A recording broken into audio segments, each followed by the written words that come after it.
gostaria, às 18 horas em ponto, abrir mais essa sessão da Academia Nacional de Medicina, dando as boas-vindas aos acadêmicos, convidados e grande destaque aos premiados. Esta sessão está sendo realizada em continuidade ao programa desta tarde, onde nós tivemos a apresentação de vários dos prêmios, com grande ênfase na discussão dos resultados e destaque elogioso ao bom nível dos trabalhos. Foi também, para aqueles que não estavam nessa primeira parte, uma oportunidade de lembrar o grande esforço da Academia Nacional de Medicina para continuar estimulando os mais jovens.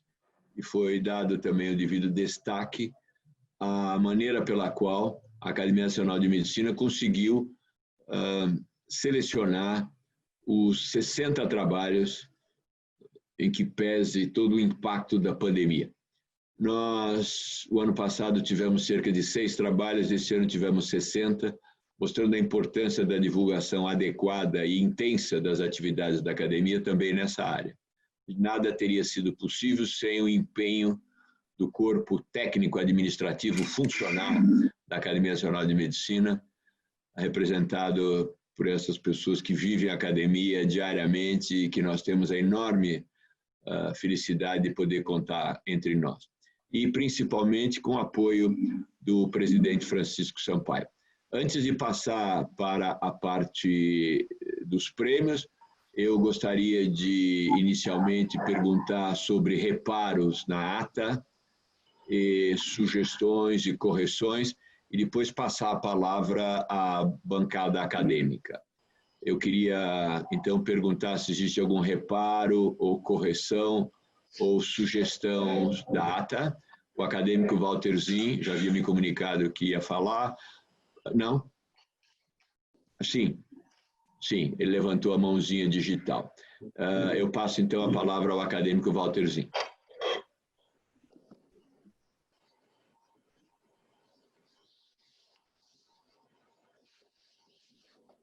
Bom, boa noite a todos, excelentíssimo presidente da Academia Nacional de Medicina, professor Rubens Belfort, ilustres acadêmicos e acadêmicas, convidados. Eu tenho 3 coisas rápidas a falar. A primeira é que eu tive o prazer ontem de comparecer ao encontro virtual do Conselho Regional de Medicina de Goiás, no qual o nosso presidente fez uma palestra muito interessante sobre a história da Academia Nacional de Medicina. Então, a discussão foi muito interessante também, de maneira que foi uma noite bastante agradável e eu fui a Goiás.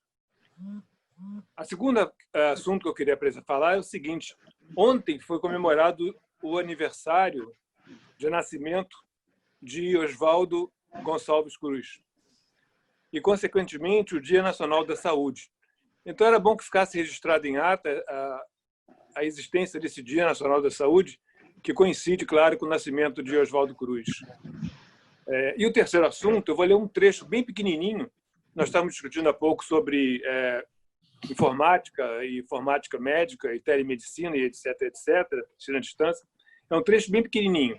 Quem fala é o acadêmico Carlos Chagas Filho, acerca do acadêmico Carlos Chagas, pai, e a terceira pessoa envolvida é Miguel Couto. Então fala Chagas Filho: o fascínio que exerceu sobre meu pai, exerceu Miguel Couto, sobre o Chagas pai, vinha do seu carisma, onde prevaleciam 2 características fundamentais: a dedicação ao trabalho, plena de devotamento e da piedade pelos doentes, e sua profunda erudição. Ponto, vou parar aqui. Isso é um trecho de um livro que o Chagas Filho escreve sobre o Chagas pai, e eu acho que aqui está a essência do que a telemedicina não consegue, desculpe, a ensino à distância, não consegue passar. É o fascínio que o professor tem sobre o aluno. Já que temos vários alunos na sala aqui, essa é uma barreira que a gente eletronicamente não vai conseguir vencer. E Miguel Couto foi, assim, para Carlos Chagas pai, uma pessoa muito importante, em termos de exemplo de médico. E muito obrigado. Então, eram os 3 assuntos que eu tinha a falar. Muito obrigado, acadêmico Walter Zin. Bom, então, eu considero que não houve reparo à ata, então, e a ata foi aprovada. Eu agradeço os comentários do acadêmico Walterzinho. Eu queria responder a primeira parte, agradecendo a gentileza do elogio da minha fala. Todo o material que está sendo gravado está sendo transcrito, não apenas nas nossas reuniões, mas também em outras.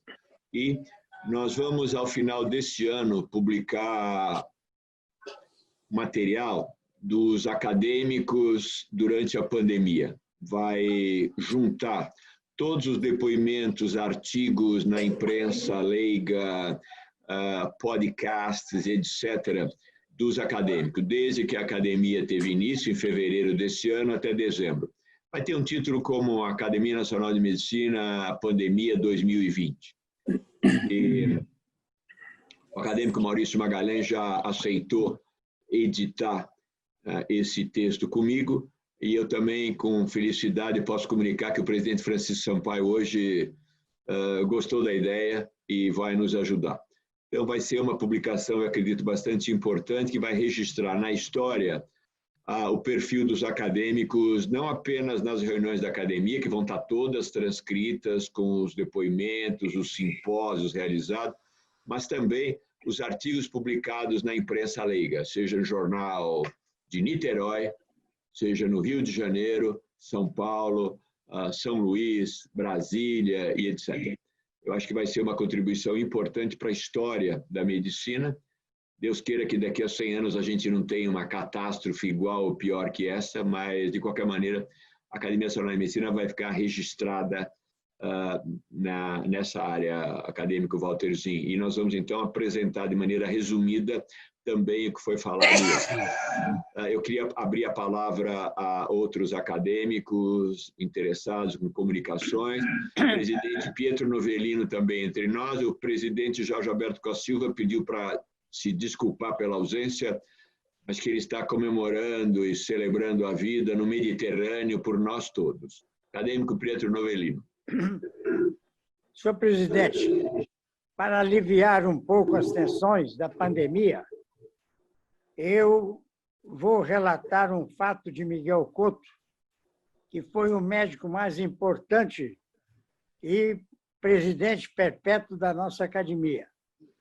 Quem me contou esse pequeno episódio foi o professor Deolindo Couto, que mais de 6 vezes foi presidente também da nossa instituição. Miguel Couto estava no consultório atendendo uma paciente portuguesa. Não vai aqui nenhum demérito, mas isso é que aconteceu. E ele, então, perguntando, fazendo anamnese, ele perguntava: Dona Fulana, a senhora dorme bem? Ora, seu doutor, ora durmo e ora não durmo. E a senhora come bem? Ora, seu doutor, ora como e ora não como. E a senhora costuma ter tonteira às vezes? Seu doutor, ora tenho, ora não tenho. E o Miguel Couto, que tinha um espírito, disse assim: pois bem, minha senhora, está aqui o seu remédio. Ora a senhora toma e ora não toma. Então, é só para aliviar, e relembrando meu querido e mestre e amigo, professor Deolindo Couto. Muito obrigado, presidente Pietro Novellino. Presidente Francisco Sampaio. Também depois, presidente, eu vou querer que, se puder, reapresentar aquele material apresentado no início hoje da sessão às 2h30, para que todos pudessem ter contato. Presidente Francisco Sampaio. Presidente Novellino, boa noite, presidente Rubem Belfort, queridos amigos acadêmicos e convidados. Só fazer um reparo à fala do presidente Novellino, porque essa história eu conheço, e mais profundamente, essa senhora, na realidade, ela era italiana, a história original. Não era portuguesa? Não era portuguesa, era italiana. Então, está feito o reparo. Eu queria tomar cuidado, que vai acabar ainda nas costas do acadêmico Omar e vão dizer que ela é açoriana. O português que paga o pato. É verdade. O acadêmico Omar anda muito quietinho ultimamente aí. Bom, alguém mais gostaria de fazer uso da palavra? Eu acho que não. Então, eu queria agradecer muito a presença de muitos acadêmicos aqui entre nós hoje. E eu gostaria agora, então, de passar a palavra ao presidente Francisco Sampaio. O presidente Francisco Sampaio foi o presidente da comissão de julgamento dos prêmios. Graças a ele, nós pudemos, por parte da diretoria, nos manter totalmente afastados do processo. E o nosso agradecimento, presidente Francisco Sampaio, a palavra é sua. Obrigado, presidente Belfort. Novamente, dando boa noite aos queridos confrades e convidados. Não sei se meu slide compartilhou. Está tudo ótimo. Está compartilhado. Então, presidente Belfort, vou fazer um breve resumo do que ocorreu. No programa já tem os trabalhos premiados e a sequência que foram apresentados na tarde, agora serão à noite, e os autores. Então, nós tivemos inscritos 60 trabalhos para concorrer aos prêmios da Academia Nacional de Medicina, o que demonstra um enorme interesse.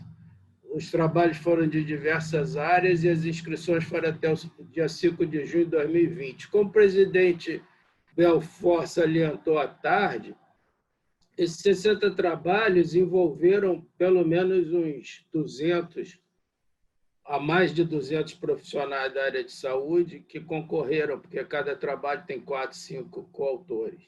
Então, foi uma concorrência grande e uma dedicação grande dos médicos a esses prêmios. 43 desses trabalhos foram submetidos por meio eletrônico, o que facilitou nosso trabalho, mas 17 trabalhos foram submetidos apenas em papel, que era um sistema antigo, a gente não sabia da pandemia, e classicamente os trabalhos são apresentados em papel. Então, isso demandou uma atividade intensa de deslocar esses trabalhos para a comissão julgadora, e a equipe da academia, coordenada pela Sandra Abreu, foi muito eficiente.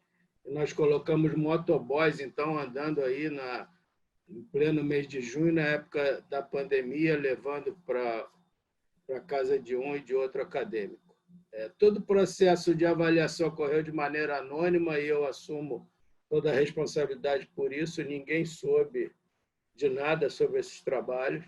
2 trabalhos foram desclassificados por possível conflito de interesse. Um trabalho eu identifiquei que podia ser do meu serviço, da UERJ, identificado que era. Eu não era coautor, mas achei por bem pedir para o autor retirar. E um trabalho foi identificado como sendo serviço de oftalmologia do nosso presidente Belfort, e ele também não estava associado, mas achou por bem não participar. Obviamente, se um vencedor fosse do serviço do presidente da comissão ou do presidente da academia, não seria de bom ouvido. A comissão de prêmios, eu faço questão de nomear, todos os acadêmicos ajudaram prontamente. Foi um trabalho hercúleo, porque nós tínhamos 3 semanas para fazer isso tudo, até o dia do aniversário. Então, a comissão avaliadora, julgadora, foi do acadêmico Barros Franco, Carlos Gesta, Cláudio Benchimol, Daniel Tabac, Giovanni Cherry, ex-presidente Jorge Alberto Costa Silva, Jorge Rezende Filho, José Gomes Temporão, Maurício Gomes Pereira, Maurício Unis Ibrahim, Otávio Vaz, Paulo Bus, Paulo Saldiva, nosso querido ex-presidente Pedro Novelino, Ricardo Lopes da Cruz, Sérgio Bidiló, Sérgio Novis e Walterzinho. Lembrando que todos revisaram artigos, deram suas avaliações, incluindo os ex-presidentes que trabalharam ativamente também. É necessário ressaltar que, embora todos tenham trabalhado, 6 acadêmicos realmente trabalharam excessivamente. Eles participam. Nós tivemos 4 rodadas de avaliações em que os trabalhos iam sendo eliminados, iam ficando os finalistas. Esses acadêmicos participaram de todas as avaliações com extrema dedicação, extrema competência e seriedade, acadêmico Carlos Gesta, grande experiência em editoração, Maurício Gomes Pereira, nosso especialista em julgamento de artigos científicos, Maurício Yunes Ibrahim, foi bastante solicitado, Sérgio Paulo Bidloff, nosso querido Sérgio Novis, mandei várias vezes pessoas na casa dele para avaliar, e, finalmente, o Walterzinho, que está em último por CW, mas está com asterisco, porque esse foi o mais explorado realmente. Eu explorei o acadêmico Walterzinho, ele já recebeu uma ligação minha, um e-mail, um WhatsApp, ele já entrava em desespero, e ele realmente revisou toda a estatística de todos os trabalhos em que nós tínhamos qualquer dúvida, e ele refazia os cálculos, entrava nas tabelas, realmente foi incansável e merece um agradecimento extra. Então, tudo correu muito bem, o nosso presidente conseguiu levar esses prêmios no dia do aniversário, e eu agradeço a confiança, e foi um trabalho prazeroso e uma dedicação de tempo à academia que deu prazer a toda a comissão. E também o presidente anunciou, e já está no site, só lembrando aos senhores que os prêmios de 2021 já estão disponíveis, são 4 prêmios, e as normas para apresentação também já estão disponíveis no site da academia. Então, senhor presidente, era isso que me cabia hoje. Muito obrigado pela oportunidade. Obrigado. Presidente Francisco Sampaio, podia talvez, já para informar a plateia, e inclusive alguns acadêmicos, qual é o critério para nominar os prêmios no ano seguinte? Nós seguimos o regimento interno, né, em relação ao número de prêmios e também a denominação. Qual é o critério usado? Eu ia até fazer o slide do regimento, mas essa última apresentação, na realidade, não seguiu rigorosamente o regimento, porque foram oferecidos mais prêmios do que está no regimento por uma decisão da diretoria. Então, ficou assim, mas nesse momento, o presidente Belfort seguiu o regimento interno, então são prêmios homenageando um presidente da Academia de Medicina muito antigo, um presidente do meio termo e um presidente recente. Então, esses 3 prêmios são apresentados todo ano, e isso na seção de cirurgia, na seção de ciências aplicadas e na seção de medicina. Então, são 3 prêmios homenageando 3 ex-presidentes. E existe rotativamente a cada ano um dos prêmios nominais, Madame do Rocher, Carlos Chagas, etc., e sempre o Prêmio Academia Nacional de Medicina. Então, a cada ano são ofertados 5 prêmios, 3 homenageando ex-presidente, seção de medicina, cirurgia e ciências aplicadas, um prêmio rotativo e o Prêmio Academia Nacional de Medicina, que é o grande prêmio. Então, é o que está no regimento no momento, e que foi anunciado pelo presidente Belfort, seguindo o regimento no aniversário do dia 30 de junho. Muito obrigado. Eu queria também prestar 2 esclarecimentos. Primeiro, nós tivemos premiados dos estados de Pernambuco, Espírito Santo, Rio de Janeiro e São Paulo.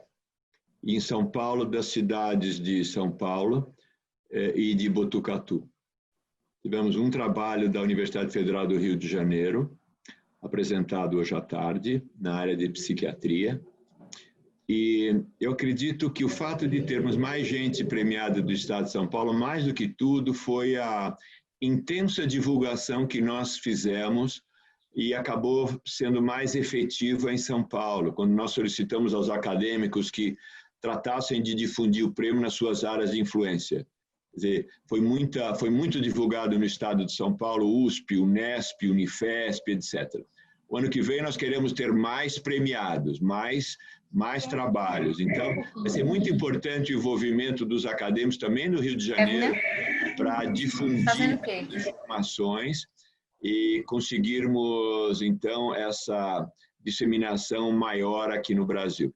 E tem um esclarecimento, bem da verdade, que é importante, é um detalhe. Provavelmente tivemos outros trabalhos do meu departamento concorrendo.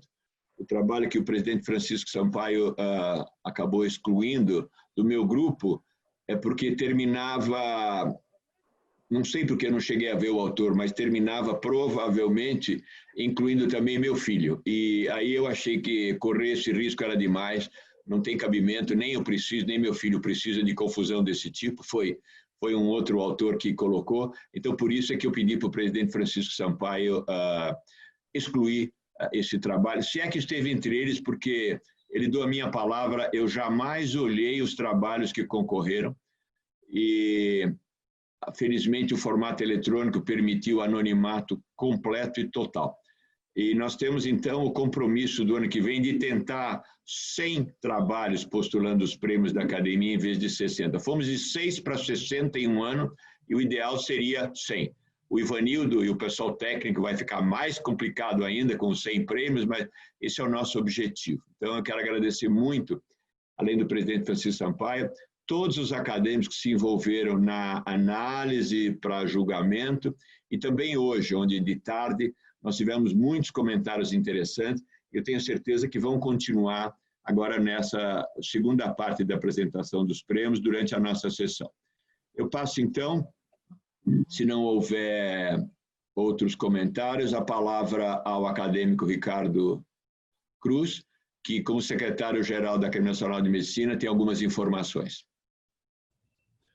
Excelentíssimo presidente Rubens Belfort Júnior, excelentíssimos presidentes de gestões anteriores, Pietro Novellino, Francisco Sampaio, estimados confrades, ilustres convidados, a Secretaria-Geral gostaria apenas de reiterar as ações que estão sendo tomadas por essa diretoria em vários campos, como, por exemplo, do ensino à distância, a renovação do nosso site e também todo o trabalho que vem sendo capitaneado pelo acadêmico José Galvão, nosso primeiro vice-presidente, para estar atualizando os nossos anais e realmente um trabalho intenso no que diz respeito a nós mantermos as sessões científicas dentro de um ritmo adequado. Nós já estamos com as sessões científicas dos dias 13, 20 e 27 do mês de agosto praticamente prontas e gostaria de anunciar também que vamos, então, reiniciar a sessão Recentes Avanços da Medicina. Essa sessão foi uma sessão idealizada pelo acadêmico Salomão Kaiser e foi inaugurada dentro da primeira gestão do presidente Pietro Novellino, no ano de 2003, uma sessão que fez sempre bastante sucesso e nós estaremos, acadêmico presidente Pietro Novellino, trazendo novamente a sessão de Recentes Avanços em Medicina, já ainda esse mês, no dia 27 de agosto, estaremos dando 10 minutos para o escalado para esta sessão e vamos apenas fazer uma pequena inovação. Esta sessão não tem debate, mas nós estaremos trazendo sempre um acadêmico para fazer um comentário de 5 minutos a respeito do tema que tiver sido escolhido. De maneira, senhor presidente Rubens Belfort, esses são os informes da Secretaria-Geral. Muito obrigado. Eu queria lembrar que a sugestão é a de que Recentes Avanços seja proferido por não necessariamente um acadêmico, não é isso, acadêmico Ricardo?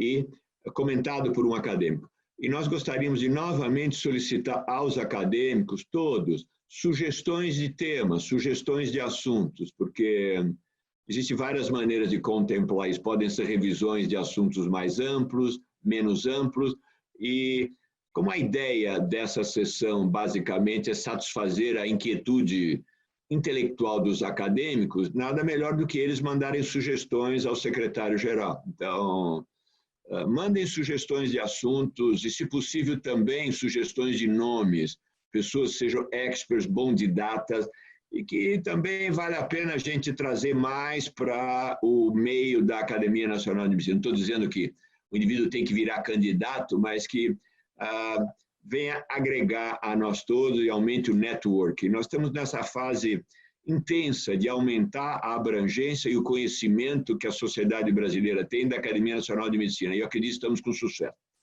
Eu queria também fazer um comentário curto, ouvindo a opinião dos acadêmicos, sobre um assunto que me parece muito preocupante. Nós assistimos e sofremos, vivenciamos nos últimos meses debate sobre cloroquina e outros tipos de medicamentos e condutas em Covid. Eu acredito, e essa é a minha crença, está bem baseada também com várias pessoas com quem tenho conversado, nós vamos ter nos próximos meses uma discussão muito séria e muito difícil sobre vacinas. Claro que todos queremos a vacina para amanhã, mas todos tememos o perigo de uma vacina usada a partir de amanhã e, com toda certeza, sem um conhecimento a médio e longo prazo de possíveis efeitos iatrogênicos. Nós estamos em contato com a Academia de Medicina dos Estados Unidos, já temos um indivíduo norte-americano indicado pela Academia Nacional de Medicina dos Estados Unidos, que é um grande expert em vacina. Estamos em contato também com alguns cientistas do Brasil. A ideia é nós sermos os protagonistas de uma discussão séria na sociedade brasileira sobre vacinas. Qual, quando e como. Todos queremos a vacina, mas vai provavelmente haver muita preocupação sobre o uso, de repente, de uma vacina russa que vai ser usada em milhões de pessoas e parece que não há nada escrito sobre elas. Tem as pessoas que vão querer a vacina de qualquer maneira no dia seguinte, vão ter pessoas que vão ter medo dessa vacina, que vão querer esperar outra, a vacinação compulsória ou não, a vacinação compulsória à frente a uma doença que a mortalidade, apesar de muito importante, é relativamente baixa, vale a pena vacinar adolescentes e, de repente, ter reações a longo prazo inesperadas, quantidade enorme de pessoas vacinadas, pessoas que vão ter um acidente de trânsito na esquina e vão culpar a vacina, doenças desmilitarizantes que, de repente, vão aparecer em alguns anos e poderiam ser causadas ou não pela vacina. Então, a discussão sobre a vacina vai ser empolgante e, de repente, pode ser diabólica. Tem que ser muito bem encaminhada. E creio que a Academia Nacional de Medicina deve tomar esse protagonismo inicial e trazer a seriedade dessa discussão para o meio médico e no meio científico brasileiro. Esses são alguns aspectos que eu queria trazer. Nós temos já essa reunião, provavelmente vai ser uma tarde inteira, programada para o mês de setembro, e nós pretendemos trazer indivíduos ligados a diferentes tipos de vacina, mas abordando basicamente a discussão do ponto de vista da sociedade. Nós precisamos tomar muito cuidado para que não se repita em 2020 o que aconteceu há cerca de 100 anos atrás, quando o movimento popular terminou sendo contrário a alguns acadêmicos e uma grande revolta contra a obrigatoriedade da vacina. Então, comentários sobre isso. Nós apreciaríamos muito, eu gostaria muito de poder receber críticas, comentários e sugestões em meu e-mail, no meu WhatsApp, bem como, por favor, fique à vontade de encaminhar ao secretário-geral da Academia sugestões sobre esse assunto, que, sem dúvida nenhuma, vai ser palpitante e complexo. Se houver algum acadêmico que queira fazer algum comentário nesse assunto, por favor, a palavra está aberta, nós temos ainda alguns minutos. Presidente Pietro Novellino. Senhor presidente, senhor secretário-geral Ricardo Cruz, senhor presidente, o acadêmico e nosso querido secretário-geral Ricardo Cruz lembrou um acontecimento científico que iniciou nessa casa. O primeiro presidente que trouxe o estudante para assistir às sessões e participar foi o presidente Jarbas Porto. Posteriormente, eu sendo procurado já presidente pelo acadêmico que veio a mim, Manuel Jansen, para que ele tinha um projeto para trazer os estudantes para uma sessão de discussão da academia. Assim foi feito, foi nomeada uma comissão dos acadêmicos Jansen, José Galvão Alves e Carlos Alberto Basílio de Oliveira, que, evidentemente, é uma sessão anatomoclínica, como foi salientado pelo nosso querido Ricardo Cruz. E eu devo dizer que, nessa sessão, eu tomei a liberdade de denominar uma tarde na academia, baseado naquilo que o professor Clementino Fraga Filho fazia na Santa Casa, 3 manhãs na Santa Casa. Isso realmente teve uma grande importância, o intercâmbio com os estudantes, onde eles também participavam da discussão. Então, senhor presidente, eu queria, em meu nome e em nome da comissão, agradecer a Vossa Excelência, agradecer ao nosso querido secretário Ricardo Cruz por reiniciar essas atividades em nossa casa. Muito obrigado. Muito obrigado, presidente Pietro Novellino. Nós passamos, então, não há mais ninguém querendo falar. Nós passamos, então, à apresentação do primeiro trabalho aqui nessa sessão. E eu fiquei muito feliz quando fui comunicado que o ganhador do prêmio Presidente José Cardoso de Moura era de um trabalho de Pernambuco. Nós, evidentemente, temos a Academia Nacional de Medicina Brasileira e sendo bem representada pelos acadêmicos de diferentes partes do Brasil, mas a premiação de um trabalho do Nordeste brasileiro nos deixou a todos muito felizes. É o prêmio Presidente José Cardoso de Moura Brasil, com o título Revascularização retrógrada no transplante ortotópico de fígado. Efeitos na estabilidade hemodinâmica e função do enxerto. Esse trabalho é de autoria do professor Olival Cirilo Lucena de Fonseca Neto, aqui entre nós, e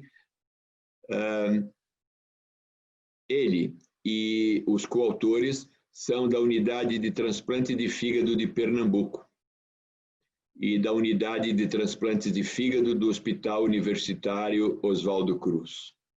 Os coautores são Gabriel Guerra Cordeiro, Paulo Sérgio Vieira de Mello, Américo Guzmão Amorim, Priscila Gene Monteiro Rabelo, José Olímpio Maia de Vasconcelos Filho, Pedro Renan de Mello Magalhães e Ludmila Rodrigues Oliveira Costa. Esse trabalho será comentado posteriormente pelo acadêmico Silvano Raia. Professor Olival Cirilo Lucena da Fonseca Neto, muito obrigado pela sua presença aqui. A palavra agora é sua. E a Sandra Cássio vai lhe avisar 2 minutos antes do seu tempo terminar. Muito obrigado, professor Olival.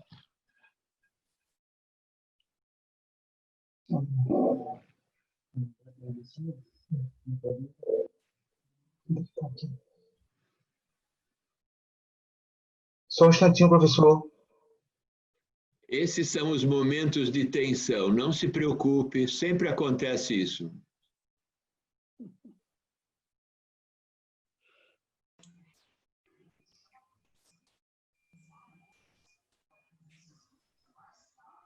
Sandra, se puder liberar o microfone dele.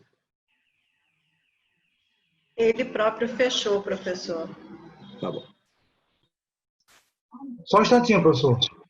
Fique tranquilo, fique tranquilo. Temos tempo. Aonde, Gabriel? Aqui? Terceiro? Fechou?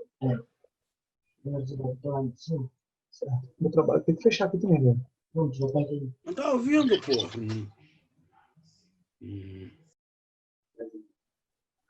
Boa noite a todos. Eu quero inicialmente cumprimentar o excelentíssimo senhor presidente da Academia Nacional de Medicina, Rubem Belfort Júnior, cumprimentar as senhoras e senhores acadêmicos, cumprimentar as senhoras e senhores convidados e familiares. Desejo parabenizar a Academia Nacional de Medicina por seus 191 anos e pelo espírito de ciência que emana dessa casa. Desejo agradecer à Academia Nacional de Medicina por ter escolhido o nosso trabalho para receber o prêmio Presidente José Cardoso de Moura Brasil. Esse prêmio, para nós, é uma grande honra por tratar de um grande acadêmico oriundo do Nordeste do Brasil, do Ceará, de Vila Iracema, um médico em plenitude do século XIX, envolvia tantas pessoas como oftalmologia, era químico, era um pesquisador em plenitude, inclusive criou um colírio que até hoje é comercializado no nosso Brasil. E fico muito feliz que o bisneto, Oswaldo Moura Brasil, acadêmico dessa instituição, esteja presente. O nosso tema, revascularização retrógrada no transplante ortotópico de fígado, efeitos na estabilidade hemodinâmica e função do enxerto. O meu nome é Olivaldo Sena, faço parte dessa equipe Unidade de Transplante de Fígado, que foi iniciada pelo professor Cláudio Lacerda e é liderada ainda hoje por ele, que faz parte do Hospital Universitário Oswaldo Cruz e pertence à Universidade de Pernambuco. Hoje, com quase 1.500 transplantes, outras unidades hospitalares ficaram próximas de nós, como o Hospital Jaime da Fonte, que agradeço, o Instituto Materno Infantil de Pernambuco, que também agradeço, e o Hospital Nossa Senhora das Neves, em João Pessoa, que hoje transplantamos nesses 3 hospitais também. Evidentemente, não poderia deixar de agradecer aos doadores de órgãos falecidos, anônimos, alguns, outros não, e seus familiares, pois sem eles, o milagre do transplante não ocorreria. Não existe conflito. Em 1963, dia 3 de março, começava uma odisseia, a odisseia do transplante de fígado. Hoje, quase 50 anos depois, em pleno desenvolvimento, várias técnicas, manejo doador, anestesia, terapia intensiva, imunossupressão, vem em amplo desenvolvimento. O transplante Doutor Olival, a apresentação está muito boa, mas só para ter certeza, o senhor não está projetando slides ou está? Estou, professor. Então não estão aparecendo, desculpa lhe interromper. Pois não, professor. Estava muito boa a apresentação, mas eu sei que talvez estivesse fazendo falta algum slide. Fique tranquilo. Tá certo, só um instantinho, professor. Isso é como cirurgia, a gente sabe que antes de começar tem que ter paciência e começar na hora certa, calma. Uhum.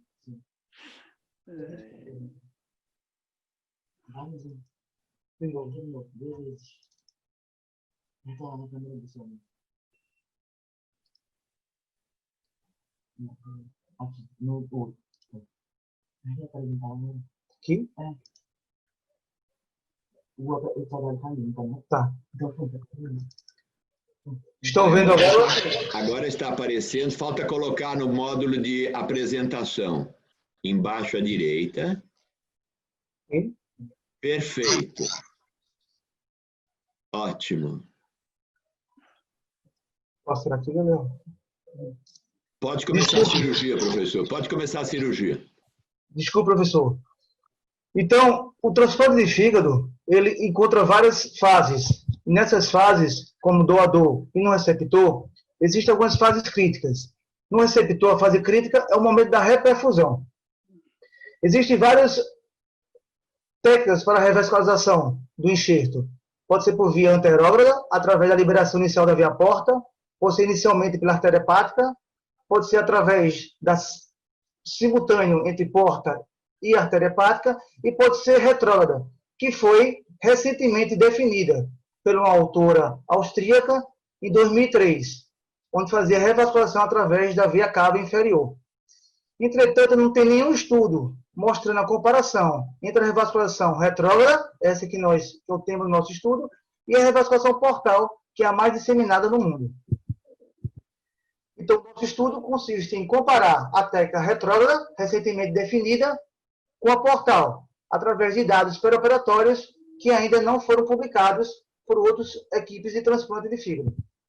Em suma, eu quero definir se os pacientes que fazem o transplante de fígado, quando eu libero o sangue, que vai banhar inicialmente esse fígado com o sangue da cava, é diferente que ele vai ser banhado inicialmente com o sangue da veia porta. É um estudo que foi desde dezembro de 2018 a janeiro de 2020, é uma coorte prospectiva, que foi estudado 87 pacientes. Apesar de nós termos feito 131 transplantes de fígado em 2019, teve vários motivos de exclusão, como hepatite fulminante, retransplante, fígados vindo de fora e transplantes pediátricos, que também fazemos. Comparamos as variáveis perioperatórias entre a reperfusão retrógrada e a reperfusão portal. O padrão nesses pacientes, através da solução retirada dos órgãos dos doadores cadavéricos ou falecidos, através da solução de preservação HTK 4 graus centígrados e perfusão através dos vasos abdominais. Esses órgãos foram classificados entre limítrofe, que são chamados também de não usuais, e os estándares. Os critérios dos doadores limítrofes ou marginais, que são conhecidos também, tiver dois desses critérios aqui: idade mais de 60 anos, internamento em UTI mais de 4 dias, bilirrubina acima de 2 mg por decilitro, transaminase mais do que 3 ou 4 vezes o valor normal, um sódio sérico acima de 155 e esteatose hepática acima de 30%. A técnica do receptor, anastomose da via cava suprahepática, anastomose da via cava infrahepática. Isso nós podemos soltar o clamp depois que é feito uma lavagem do órgão, depois nós fazemos anastomose da via porta e assim sucessivamente arterial e vias biliares. Os dados perioperatórios são os demográficos, classificação da doença e da sua gravidade, e os dados intraoperatórios, que são os mais importantes, principalmente a razão do nosso estudo. Principalmente a gasometria, para estudar o meio interno, foi feito antes das reperfusões e pós a reperfusão arterial. E foi estudado a bioquímica e a função do enxerto até o 4º dia. Os senhores podem observar que não houve grandes variações na parte demográfica. Nós transplantamos mais pacientes de etiologia alcoólica. Nossos pacientes de perfusão retrógrada foram pacientes que tinham mais hérnia, então tinham mais cirurgias prévias. Os pacientes que nós transplantamos na perfusão retrógrada foram mais limítrofes, então foram pacientes que eram mais sujeitos a terem mais lesões de isquemia e perfusão, piorando sua estabilidade hemodinâmica. Todos os tempos de isquemia foram menores nos pacientes com perfusão retrógrada, que isso é muito importante para a viabilidade do enxerto. A fase anepática, a duração da cirurgia, foram todos menores também no nosso teste de perfusão retrógrada. E o mais importante, a síndrome pós-perfusão, que foi bem menor, os senhores podem observar, na perfusão retrógrada do que a perfusão portal. Se os senhores observarem, nós encontraremos muito mais síndrome pós-perfusão na reperfusão portal grave e moderada e nos pacientes de perfusão retrógrada, mas nenhuma não houve ou foi leve. Quanto ao meio interno, a temperatura final desses pacientes eram maiores na perfusão retrógrada, mostrando uma boa função inicial do enxerto. Outras variáveis gasométricas que confirmam uma boa perfusão e a boa função inicial do enxerto, pH, PCO2 e lactato, principalmente o lactato, mostrando a diferença muito importante em que a perfusão retrógrada beneficiava inicialmente esses pacientes. Os outros dados hemometabólicos não foram observados variações importantes, e os dados pós-operatórios até o 4º dia também nós não observamos grandes variações. Quanto aos dados ainda dos usos de hemocomponentes, nós observamos que esses pacientes de perfusão retrógrada usaram mais plasma. Pode ser que esses pacientes eram mais pacientes com mais hipertensão portal, com mais ascite e precisavam também do uso de algum tipo de colóide. Nós observamos, então, que a síndrome pós-perfusão ela prevaleceu de grau leve no grupo de reperfusão retrógrada, no grupo que nós desejávamos, na ideia que nós tínhamos. E no grupo de reperfusão portal, era uma síndrome perfusão mais grave. Todos os trabalhos, aqui apresentando um trabalho, que mostra que todos os pacientes que têm síndrome pós-perfusão grave têm uma diminuição, tem um aumento da morbidade e da mortalidade.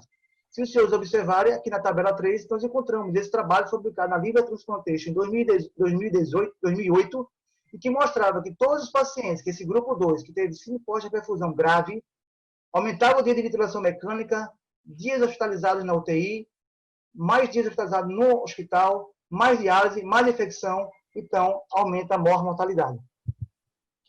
Os tipos de isquemia também são associados a maior mortalidade. Esse trabalho foi publicado em 2020, em maio de 2020, e mais de 44 mil transplantes de fígado na Europa, e mostrou que tempos de isquemia mais longos levavam a maior perda do enxerto e perda do paciente.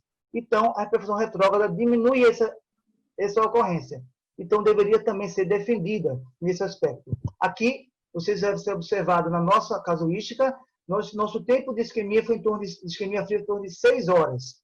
Eles mostram aqui que a partir de 8 e 9 horas começa a diminuir a sobrevida, tanto do enxerto como do paciente. Quanto à parte hemometabólica, o mais importante foi o lactato, mostrando menor nível sérico, mostrando uma boa função inicial do enxerto e boa perfusão sistêmica. Entretanto, só existe um artigo na literatura, que é um artigo chinês, que foi publicado no ano passado, em que estuda gasometria como dado pré-operatório. Só que ele não compara, ele só faz o estudo da reperfusão retrógrada. Outros estudos e parâmetros pós-reperfusão, a temperatura mostrou também que é uma fração direta da relação com boa função inicial do enxerto, foi melhor na reperfusão retrógrada. Hipotermia combina com acidose e combina com coagulopatia, que mostra não função inicial do enxerto, levando mais transfusão sanguínea e, com isso, mais danos, maior morbidade. As enzimas hepáticas não houve alteração no pós-operatório, mas lembrar que nosso estudo foi até o 4º dia. Então, nós não verificamos a baixa que acontece entre o 4º e o 5º dia das enzimas hepáticas, mas outros trabalhos mostram que essas enzimas caíram a partir do 5º dia. Quero mostrar aos senhores que a reperfusão retrógrada é uma reperfusão recentemente descrita, que nesse estudo de 2019, em todos os serviços da Europa, 52 serviços, apenas 12 realizam a reperfusão retrógrada, que são na Áustria e no sul da Alemanha, mostrando que existe boa eficácia.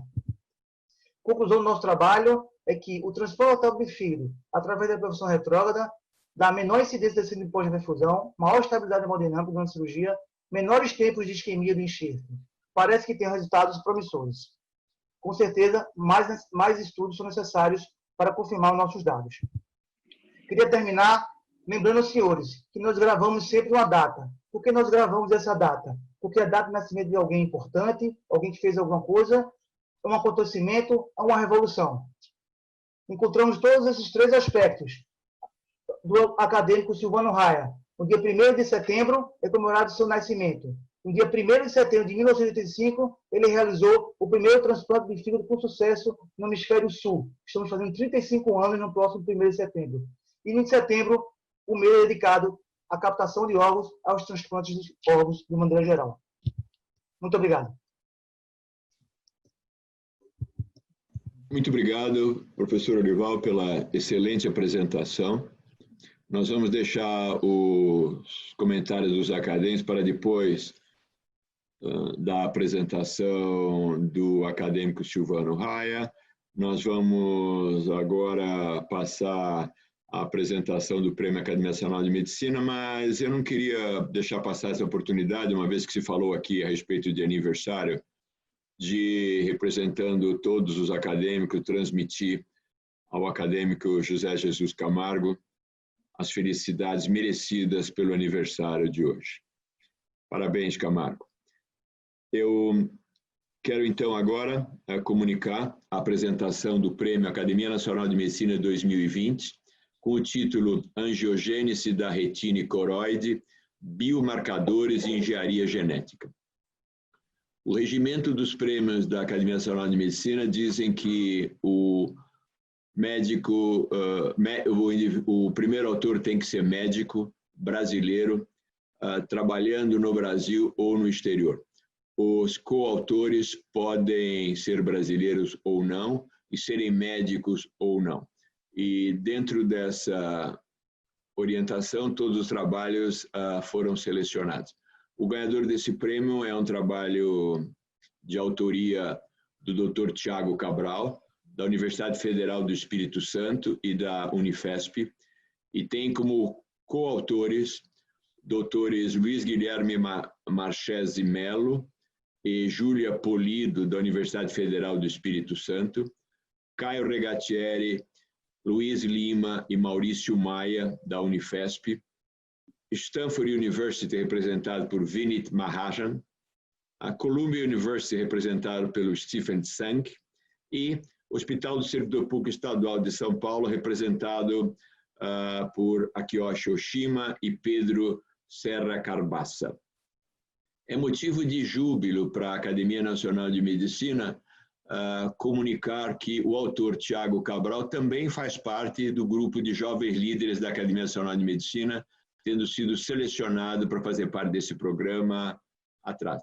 E um dos coautores, Dr. Caio Regatieri, também é membro do programa Jovens Líderes Médicos da Academia Nacional de Medicina. Então, parabéns a esse programa da Academia Nacional de Medicina, que mostra a aceitação dos melhores. Eu passo a palavra agora ao Dr. Tiago Cabral, lembrando que 2 minutos antes de encerrar o tempo dele, ele vai ser comunicado. Tiago, a palavra é sua. Obrigado, professor. Vocês conseguem ver? Não o slide, apenas você. Ok. E esse trabalho vai ser comentado pelo acadêmico Oswaldo Moura Brasil ao final.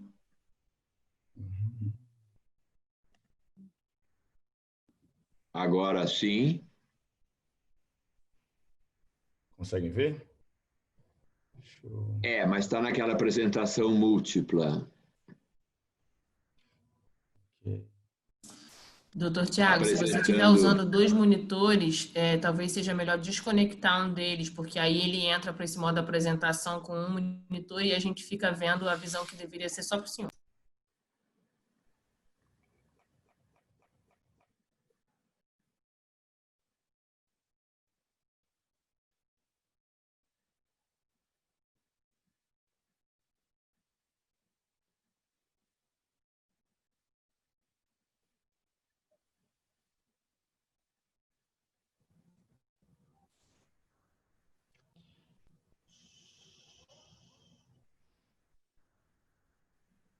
Às vezes todos nós temos saudades do projetor de slide de antigamente, né?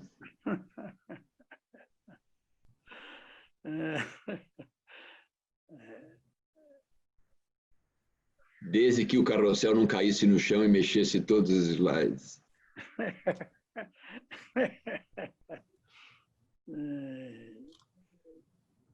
Acho que agora vai. Tranquilo, professor. Agora basta colocar no módulo a apresentação. Perfeito, perfeito. Parabéns, parabéns. Vamos lá, boa noite a todos. É mais boa noite que boa tarde, nessa longa tarde, belas apresentações. Agradecer ao brilhantismo da Academia Nacional de Medicina por essas fantásticas apresentações. Eu aprendi muito hoje também. Dar boa noite também aos excelentíssimos senhores presidentes, acadêmicos, acadêmicas, talvez alguns dos jovens líderes médicos do programa Jovens Líderes da Academia, enfim. E agradecer de forma fantástica aos coautores desse trabalho. Sem eles, sem tanto os coautores quanto as instituições, nós não conseguiríamos ter chegado até esse momento. Não há nenhum conflito de interesse. E a ideia desse trabalho vai ser um pouquinho complexo de tentar explicar. Eu vou tentar resumir 4 grandes artigos em apenas 20 minutos. Enfim, nós vamos falar um pouco da angiogênese da retina e da coroide, seus fatores bioquímicos intraoculares e a engenharia genética que ela pode melhorar na nossa vida. Então, a gente encontra, toda vez que a gente vai atrás de um artigo científico, de um projeto, a gente vai atrás de um problema. Então, 90% dos estímulos que vêm ao nosso corpo entram através da nossa visão. E é muito comum nós ouvirmos falar de doença macular, retinopatia diabética, doenças vasculares da retina. O Brasil hoje há em torno de 6 milhões de pessoas com alguma deficiência visual. E essas doenças estão no nosso dia a dia, no nosso cotidiano. Ela é muito comum em pacientes depois de seus 50 anos, doenças crônicas, aterosclerose, enfim. E a própria idade é um fator relativamente importante na doença macular relacionada à idade. Contudo, cada doença ela tem uma resposta de acordo com o indivíduo. tuberculose não é igual para todo mundo, a retinopatia diabética não é igual para todo mundo, enfim. Você não pode tratar da mesma forma doenças diferentes, doenças iguais em indivíduos diferentes, que elas vão acabar sendo doenças diferentes também. E hoje em dia, as características genéticas, imunológicas e bioquímicas estão muito presentes naquela famosa medicina de precisão, ou precision medicine, que os americanos gostam tanto de falar. Então, a ideia é que nós tratamos de forma diferente doenças que se comportam diferentes em diferentes indivíduos. Vamos falar um pouquinho do histórico dessas doenças, vamos focar na angiogênese, na terapia gênica e na cirurgia genômica e tecer algumas conclusões e considerações finais. Esse é o famoso fundo do olho, quando nós vamos ao médico, ao clínico, ao endócrino, ao cardiologista, e fala, faz o teu fundo do olho que eu preciso ver se o teu diabetes está controlado. Vamos ver se sua idade, se tem irmãos, pais que já tiveram doença macular relacionada à idade, se é europeu, fuma muito, enfim. Isso aqui é um fundo do olho normal, que é o que a gente deseja para todos os nossos pacientes. Contudo, a destruição retiniana, invariavelmente, ela leva à cegueira. Mesmo com alguns tratamentos, esses tratamentos fazem com que a doença talvez seja um pouquinho estacionada, mas ela continua evoluindo. Então, na face esquerda, nós temos aqui uma retina normal, essa área funcional entre essas grandes arcadas vasculares é a área nobre da retina, é a área nobre da visão, é a região da mácula, que a gente chama, e você vai ter uma visão normal desse quadro aqui à esquerda superior. Se você tem uma lesão na periferia da sua retina, você vai ter aquela famosa visão em túnel. Paciente com glaucoma, enfim, pacientes com distrofias da retina, doenças hereditárias. O paciente consegue enxergar o que está na frente, consegue ver o nariz e o rosto, mas não consegue ver nada ao redor. Tá? É aquele paciente reprovado no teste do Detran, porque não consegue ter campo visual. E o último paciente é o mais grave. Aquele paciente está no seu auge do seu intelecto, acima dos seus 50 anos, e ele não consegue ver a área central, ele apenas consegue ver a periferia. Então, é nesse cenário que nós vamos discutir algumas terapias e algumas revoluções médicas oftalmológicas. Falando um pouquinho da angiogênese e especificando um pouco mais na doença, na DMRI, a doença macular relacionada à idade, ela é a principal causa de cegueira em pacientes acima de 60 anos, em países desenvolvidos. Contudo, no nicho de classe média alta e alta no Brasil, a incidência é a mesma. Então, nós temos vários amigos, colegas, avós, enfim, tios-avós que estão perdendo a visão central por causa de uma doença chamada DMRI, que o principal fator é a idade. O principal fator mutável é o cigarro, enfim. E o tratamento é interessante. Ele é estritamente caro e as injeções são mensais. Então, são dois fatores ruins que a gente enfrenta no nosso dia a dia. O SUS não consegue ter as drogas mais modernas e o SUS você não consegue injetar todos os meses, que o paciente não consegue marcar, enfim, vai para um lado para o outro em Covid. E nós temos, nesse momento, um problema enorme com esses pacientes que têm que ter injeção mensais. Então, se vocês observarem aqui, nessas fotos, a primeira à esquerda, você tem uma hemorragia na retina, depois você tem exudatos, né, que são lipídios, quando os vasos sanguíneos não estão tão adequados, e é o mesmo paciente. Quando a gente faz uma tomografia, essa foto inferior à direita é um fundo do olho normal, é uma retina completamente saudável, e é nessa mesma região se nós temos essa foto superior à direita, cheia de líquido, sangue, edema e exudato. Então, assim, a visão baixa muito para esse paciente, e o tratamento é caro e recorrente. No mercado temos algumas drogas, elas surgiram em torno do ano de 2000. Nós temos algumas mais importantes, algumas on-label, algumas off-label. Não vamos entrar em detalhes de cada uma, mas o custo dessas medicações e a frequência das suas aplicações fazem com que esse tratamento não seja tão ideal. E se vocês prestarem atenção nessa tabela, umas são contra o VEGF-A, que é o grande fator angiogênico, gerador de neovasos dentro do olho, mas os mais modernos já bloqueiam alguns outros fatores, um fator placentário de crescimento, um VEGF-B, enfim. Mas viu-se que todas elas se comportam clinicamente mais ou menos da mesma forma. Então, é como se a gente estivesse dando o mesmo remédio para várias doenças, para a retinopatia diabética, para oclusões vasculares e para a própria DMRI, que é a doença que primeiro surgiram essas drogas, para que primeiro surgiram essas drogas. Então, mais uma vez, o que acontece na retina? A retina, essa imagem superior, você tem uma retina normal, aquele fundo do olho de um paciente ideal, e aqui a foto da tomografia dessa retina, ele faz um corte nessa área central e está completamente normal. E nessa foto inferior você já vê uma grande hemorragia intrarretiniana, subretiniana também, e na tomografia você vê um completo desarranjo dessa retina. Aqui ao lado, como é que funcionaria o tratamento? Então, você faz uma injeção intravítrea, né, dentro do olho do paciente, no caso na DMRI exudativa, e espera-se que esse líquido e essa hemorragia sumam. Que nesse paciente aqui, particularmente, teve um bom resultado anatômico, mas invariavelmente algumas células sofrem mesmo com o tratamento. E assim, a ideia desse trabalho foi pesquisar a angiogênese, pesquisar biomarcadores intraoculares e, no final, tentar ver se a genética conseguiria mudar a vida desses pacientes e evoluir um pouco mais na ciência. E a gente vai falar um pouquinho desses 4 artigos.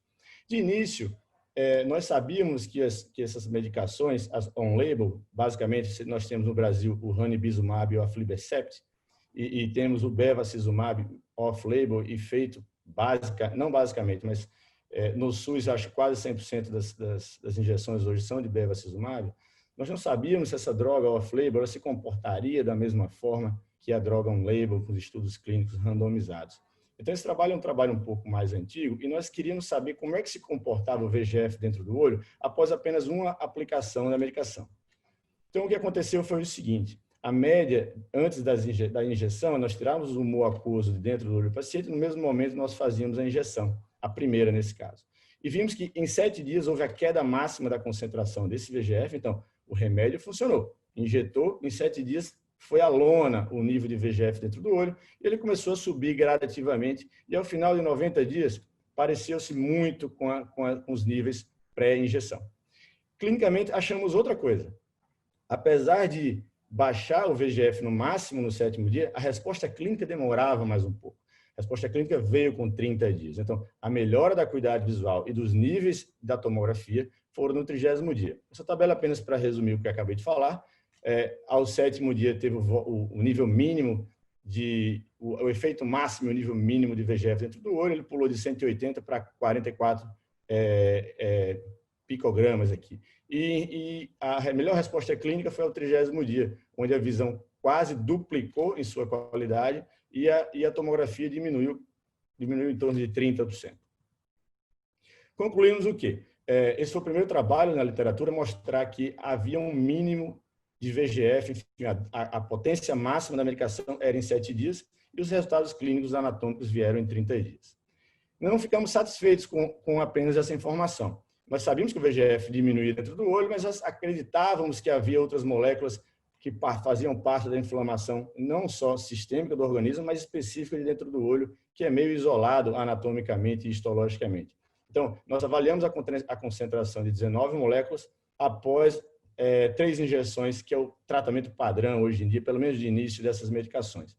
E qual foi a nossa surpresa? Que após o bloqueio máximo do VEGF-A, 7 marcadores inflamatórios dispararam dentro do olho. Então, eles aqui escritos, angiopoetina 2, totelina 1, fosfolistatina, enfim, interleucina 8, VEGF-C, enfim, essas 7 substâncias dispararam e foi uma surpresa para a gente. Nós não esperávamos isso. Aliás, eu acho que a gente esperava que tudo baixasse. A gente esperava que fosse meio que uma panaceia. E como é tratado hoje o anti-VEGF, é tratado com uma panaceia, que serve para todos os pacientes. E a gente sabe que, em torno de 30% dos pacientes, a medicação não funciona a contento. E vimos esses 7 marcadores, agora eles estão todos em gráficos aqui. E vemos esse gráfico A, que foi abruptamente a queda do VEGF-A, contudo, os outros 7 biomarcadores dispararam e foram todos estatisticamente significativos ao final da terceira injeção. Fazendo uma análise clínica, a melhora da visão, como esperado, foi ao final do tratamento, tá certo? Ao final dos 2 meses, a terceira injeção, a visão, mais uma vez, quase duplicou em sua qualidade, e o OCT, nesse caso, também baixou em torno de 30%, quase para níveis normais em todos esses pacientes. E aí que veio a grande questão. Nós usamos um software de cruzamento de dados em ciência, chamado Ingenuity, e colocamos o VEGF-A como um grande player do sistema, e colocamos essas outras 7 moléculas para saber qual a interação entre elas. E foi uma surpresa fantástica, que nós, quando bloqueávamos o VEGF-A, ele, por estar no meio de todo um ciclo inflamatório, explodiu o VEGF, o HGF, que é um fator hepático, HGF, o HbEGF, e eles também eram precursores da angiopoetina 2, interleucina 8, do VEGF-C, da eritropoetina e da folistatina. Então, quando você bloqueava o VEGF-A, o que acontecia? Havia um aumento significativo de substrato do HGF, já que ele não estava produzindo VEGF-A, e do HbEGF, e eles explodiram a produção desses fatores aqui embaixo.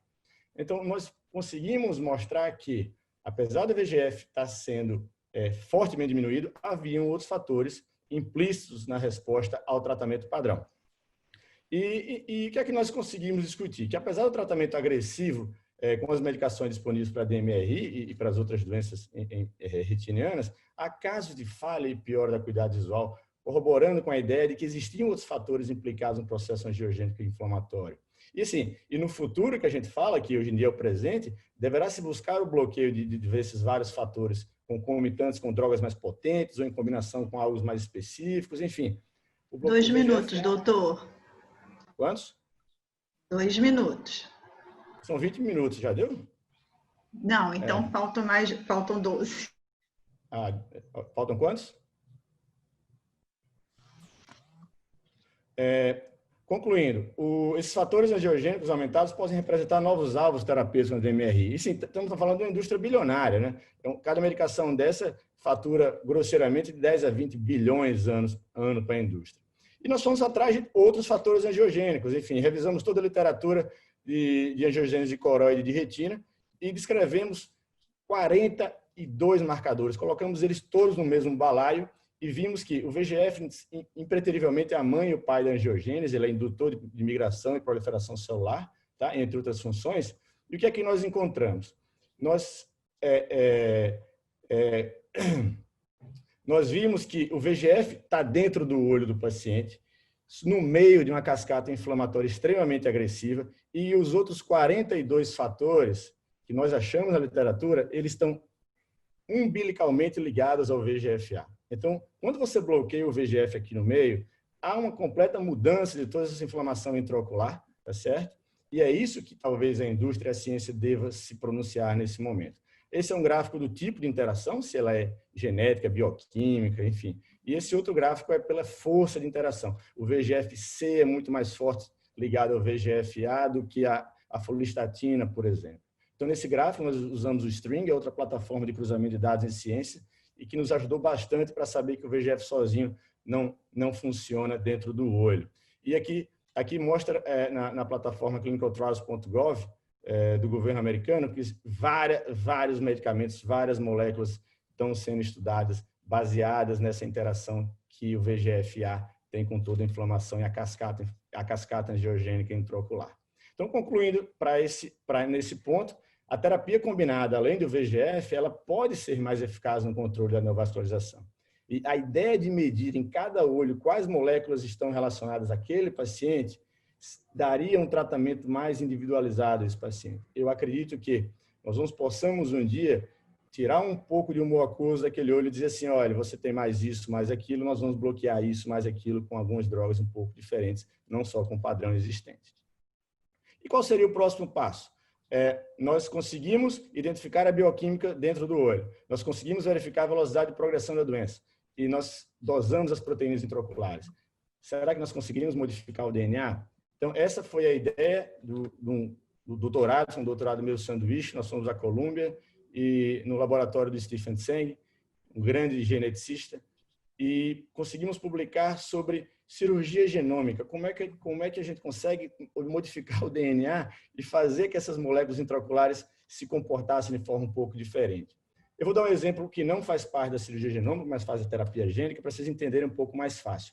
A terapia gênica, você coloca dentro de um vírus um pedacinho do DNA que você quer que produza tal proteína e injeta debaixo da retina. Esse vírus vai infectar a retina e vai fazer com que aquele DNA seja inserido e dentro do olho se produza aquela medicação perenemente. Então, há uma substância chamada RGX-314 que é para produzir ranibizumab dentro do olho em loco e fazer com que esse tratamento seja perene e não sazonal como ele é hoje. Aqui a tecnologia do CRISPR, que ela corta um pedaço do DNA, não é a ideia a gente tentar explicar exatamente, mas nós conseguimos mostrar que se você fizesse um knockout do gene MGAT5, que produz uma substância chamada GAL3. Ele é um cofator do VEGF. Então, se ele não está sendo produzido, o VEGF não consegue grudar no EPR e aquela vascularização não vai acontecer. Então, você com CRISPR, você fazendo um knockout de um gene cofator, você já conseguiria diminuir a inflamação e a angiogênese intraocular. E aqui é outra publicação que ele não fez um knockout no cofator, ele fez um knockout do próprio receptor do VEGF e mostrou que com o CRISPR você conseguiria diminuir 30% da formação dos neovasos nos olhos que receberam essa medicação de knockout do gene do receptor para o VEGF. Então, assim, a terapia gênica já funciona e funciona em larga escala, primeiramente experimentalmente, e agora os estudos clínicos estão avançando em fase 3 em muitas áreas da oftalmologia. Mas, para o último ponto, se sua retina está destruída, você tem uma DMRI avassaladora, você não consegue mais enxergar, não tem mais visão na sua visão central, a célula não tem como funcionar direito mais. Você faz terapia gênica, você faz anti-VEGF, quando você tem célula dentro do olho, né? Mas a célula já morreu, você não tem mais a visão central. A única alternativa seria você colocar uma célula nova. Então, célula-tronco é um negócio muito famoso, o cordão umbilical, já viu que não funcionava tão bem, agora tem um dente, e nós conseguimos fazer IPS, que é Induced Pluripotent Stem Cell, conseguimos tirar um pedaço de pele do paciente, essa pele do paciente ela é reduzida para uma célula-tronco e ela é evoluída para uma célula da retina chamada EPR. Contudo, essa EPR também tem a doença do paciente, concorda? Essa é uma doença teoricamente genética, enfim, tem alguns fatores da DMRI que é genético. E aí a gente consegue modificar geneticamente essa célula com CRISPR e tirar esses genes ruins e colocar essa célula de volta para o olho do paciente, tá? E isso aí estão em vias regulatórias. Esse slide nós mostramos aqui uma célula de um EPR normal, aqui à direita, e à esquerda nós temos um EPR modificado. A própria pele do paciente, essa foto aqui à esquerda, se transformou numa célula da retina que pode ser colocada de volta um dia. Como é que essa célula é colocada de volta um dia? Da mesma forma da terapia gênica. Você faz uma injeção subretiniana, debaixo dessa retina, você injeta células novas, células-tronco totalmente diferenciadas, no caso, autólogas do próprio paciente, e não precisa fazer imunossupressão. É algo que a gente conversou, vocês conversaram muito hoje em algumas aulas. Tá? A vantagem do IPS é essa. Desvantagens existem outras, claro, enfim, então está tudo sendo estudado ainda, não foi feita essa reinjeção dentro de olhos humanos, mas estamos em via de fato. E aqui tem uma foto para vocês de células prontas para serem implantadas, células autólogas derivadas da pele do próprio paciente, que foram tratadas com CRISPR, que foram feitos knockouts dos genes que teoricamente induzem ou predispõem a DMRI e foram modificadas para EPR e estão prontas para serem colocadas de volta dentro do olho do seu próprio paciente.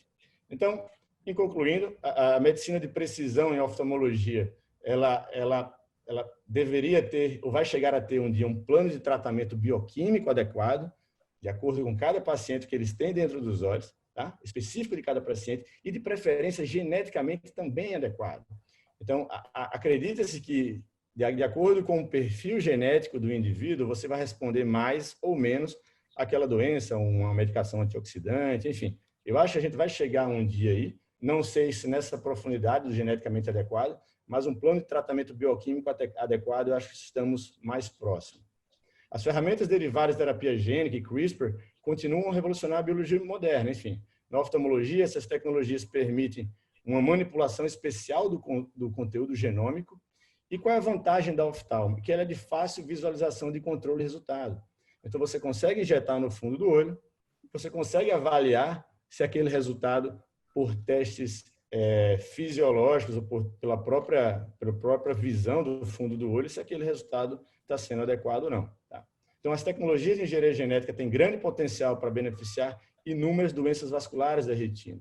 Mais uma vez, nós estamos usando a mesma medicação para tratar 3 doenças completamente diferentes, que é a retinopatia diabética, a DMR oxidativa e as doenças vasculares, são as oclusões de artéria e retina. Em relação a futuro e perspectiva, a ideia é que haverá uma individualização do tratamento baseado no perfil inflamatório ocular. Nós vamos um dia, tenho certeza, dosar líquido do olho do paciente para cada indivíduo, principalmente naqueles que não estão respondendo ao tratamento padrão. Você fez uma injeção, 2, 3, 4, o paciente não responde. Vamos chegar a hora e dizer assim, o que é que está acontecendo dentro daquele olho? Será que tem uma folistatina, que não tem remédio para ela ainda? Será que tem um VEGF-D, que não tem remédio para ele ainda? Enfim, lembrar que estamos ainda na era das múltiplas e enfadonhas injeções. Os pacientes veem na televisão hoje que se eles forem ao hospital, eles vão morrer. Então, eles não vão querer fazer a injeção, o tratamento dele. Ele prefere ficar cego de um olho do que pegar Covid, enfim. Então, houve uma diminuição fortíssima da frequência do retorno desses pacientes para as injeções intravítreas mensais. E tudo que possa ser feito para diminuir essa frequência, seja ela por um tratamento mais prolongado, ou, no caso, uma cirurgia genômica, a terapia genética, podem surgir para um tratamento sustentável e definitivo. Tá? Estamos discutindo aqui, além de uma bioquímica intraocular, estamos discutindo o prolongamento de um tratamento que pode ser feito várias vezes com as medicações disponíveis, ou pode ser feito apenas uma vez com terapia genética, enfim, ou com cirurgia genômica, com alteração do próprio DNA intraocular. Espero que tenha cumprido o horário. Eu quero agradecer mais uma vez todos que participaram desse grande projeto. Não foi fácil, foram vários anos de estudo. Pedir agradecimento ao Hospital do Servidor de São Paulo, que toda a parte clínica foi feito dentro intramuros daquele hospital, onde fiz grande parte da minha formação. Hoje eu estou mais ligado à UFSC e à Unifesp. E agradecer de coração a oportunidade, tanto da Academia Nacional de Medicina, quanto da própria Academia Brasileira de Ciências, por ter dado a oportunidade aos jovens de estar mais perto de vocês, aprendendo um pouco mais. Seria isso. Muito obrigado. Muito obrigado, doutor Tiago. Eu passo a palavra agora ao acadêmico Silvano Raia para os seus comentários. Acadêmico Silvano Raia. Senhor presidente, estão me ouvindo? Sim, estamos ouvindo. Senhoras e senhores acadêmicos, colegas premiados, eu inicialmente queria mais uma vez parabenizar o senhor presidente e o secretário Ricardo Cruz por essa iniciativa inédita, a meu ver, de permitir que os premiados apresentem a todos nós os seus resultados e o seu trabalho. É com muito prazer que hoje comento e enalteço o trabalho apresentado pela equipe do professor Cláudio da Serra. O doutor Olival Cirino Nogueira mostrou em detalhes um trabalho que, a meu ver, merece dois tipos de dimensão: específicos e gerais. Específicos, eu quero ressaltar que a equipe do professor Cláudio Lacerda hoje é uma das pioneiras do Brasil em resultados e número de casos reportados, e existe um aspecto particular que a mim me toca muito. É o aspecto humano com que essa equipe desenvolve o seu trabalho.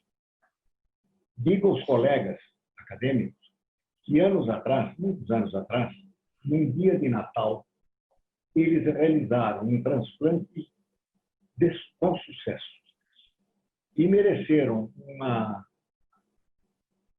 um aplauso, uma compreensão de toda a sociedade de Pernambuco, de Recife, seguramente, e que favoreceu muito a doação e a evolução do trabalho.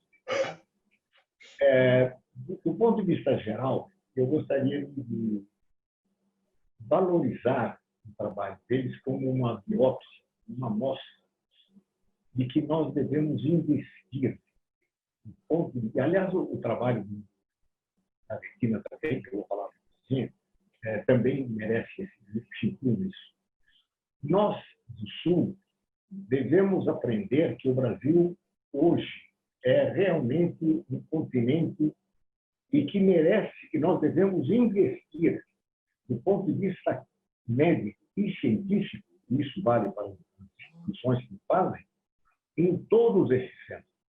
Hoje, os dois trabalhos apresentados são de nível internacional, sem a menor dúvida.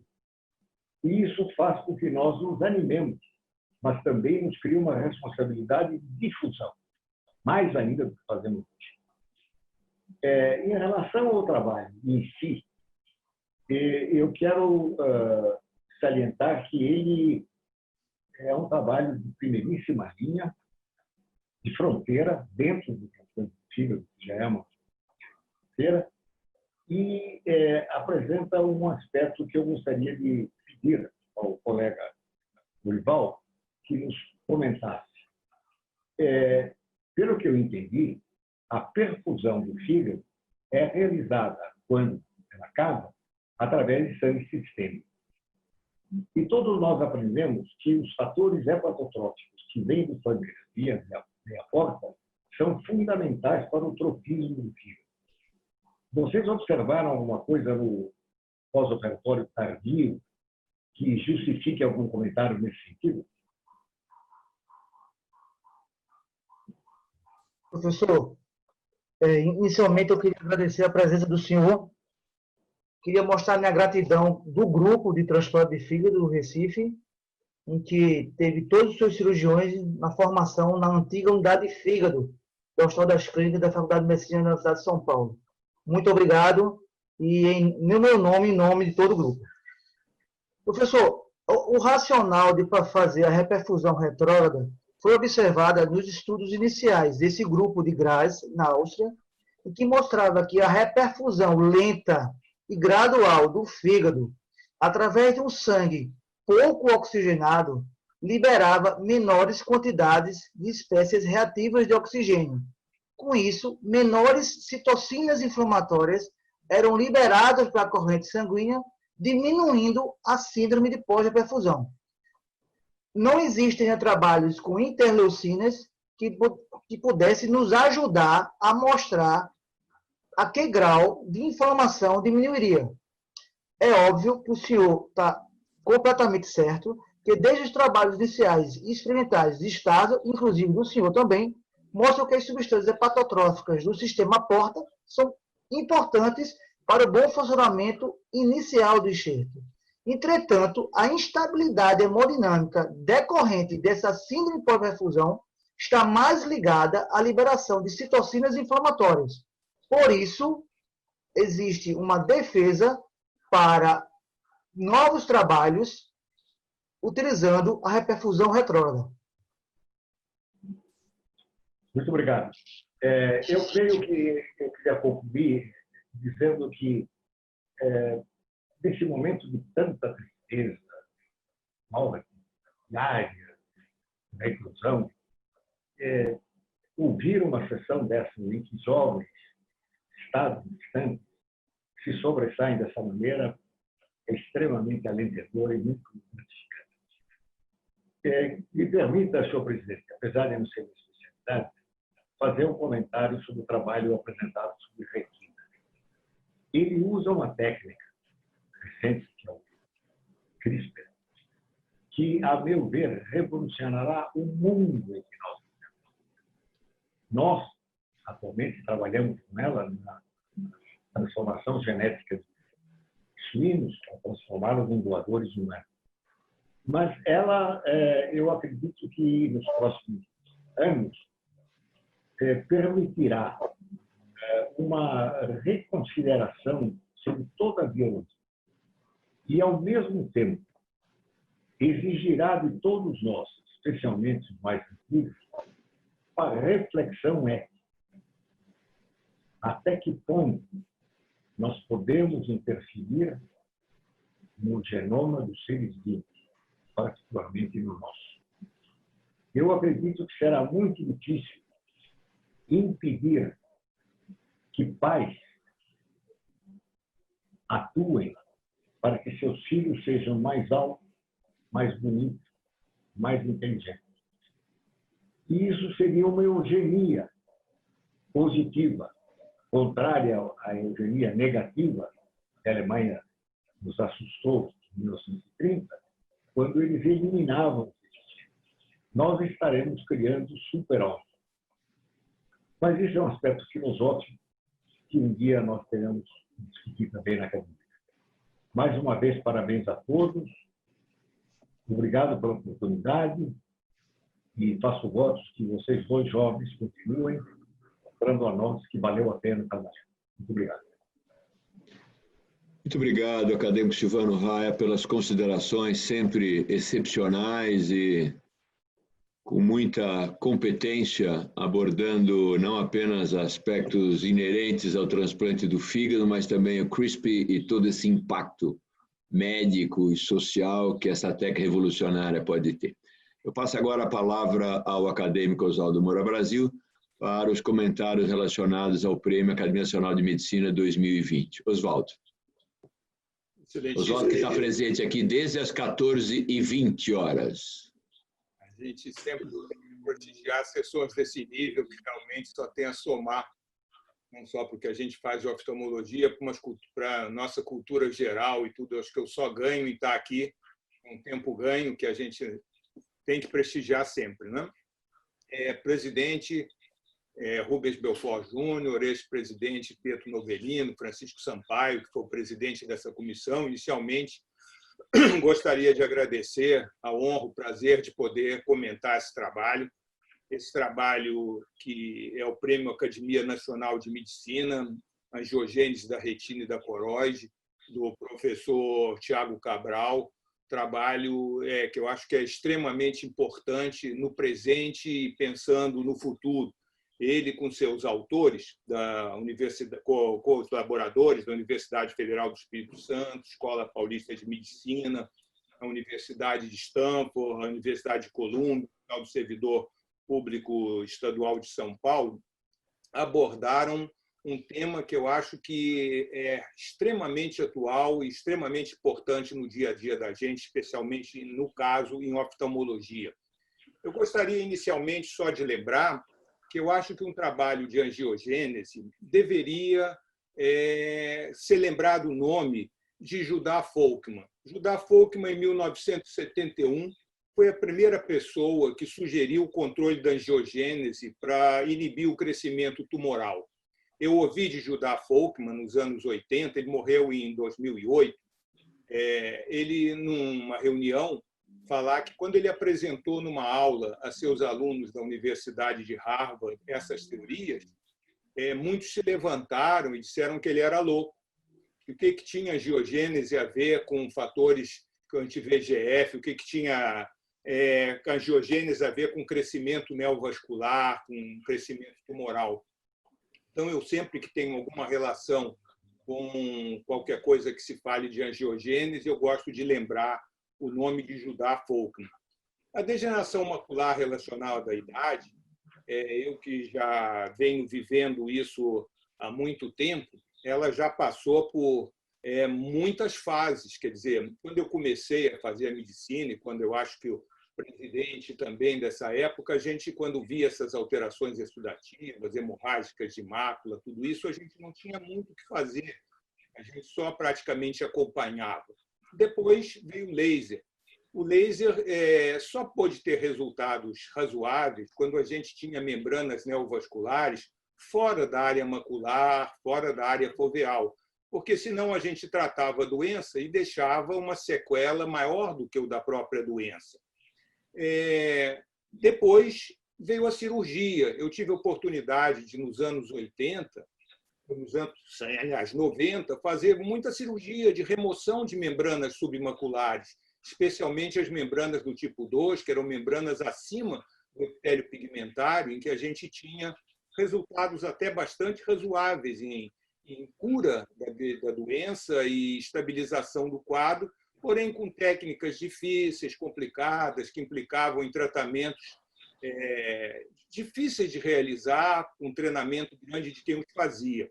E aí veio a fase, digamos, das substâncias anti-VEGF, quer dizer, que aí várias dessas substâncias foram e estão sendo usadas, como nós já vimos no espetacular trabalho aí que foi apresentado, que começou com o Macugen, né, que era o Pegaptanib, e hoje talvez a última que mais ou menos a gente tem é o Brolufazizumab, que ainda a gente não tem disponível no Brasil. Isso tudo está mudando muito, mas ainda assim o resultado que a gente tem não funciona em muitas pessoas, funciona parcialmente em outras, tem os problemas todos que foram apresentados, de custo, de o paciente mensalmente ter que fazer injeções, quer dizer, nós ainda estamos longe de uma solução. E aí, ao fim de um túnel assim, vislumbra-se uma possibilidade muito mais provavelmente eficiente, que é a cirurgia gênica que a gente tem para tentar, através de técnicas como o CRISPR, não é? Que é, no fundo, medição genética de um trecho específico do DNA. É mais ou menos como se a gente pegasse um trecho de um trecho de Word, retirasse uma palavra defeituosa, fizesse um Ctrl+C num outro trecho bem feito e um Ctrl+V naquele trecho que a gente está substituindo. E aí a gente faria um texto perfeito. Quer dizer, isso não é ainda, infelizmente, a realidade de hoje, mas aparentemente será a de amanhã ou em breve.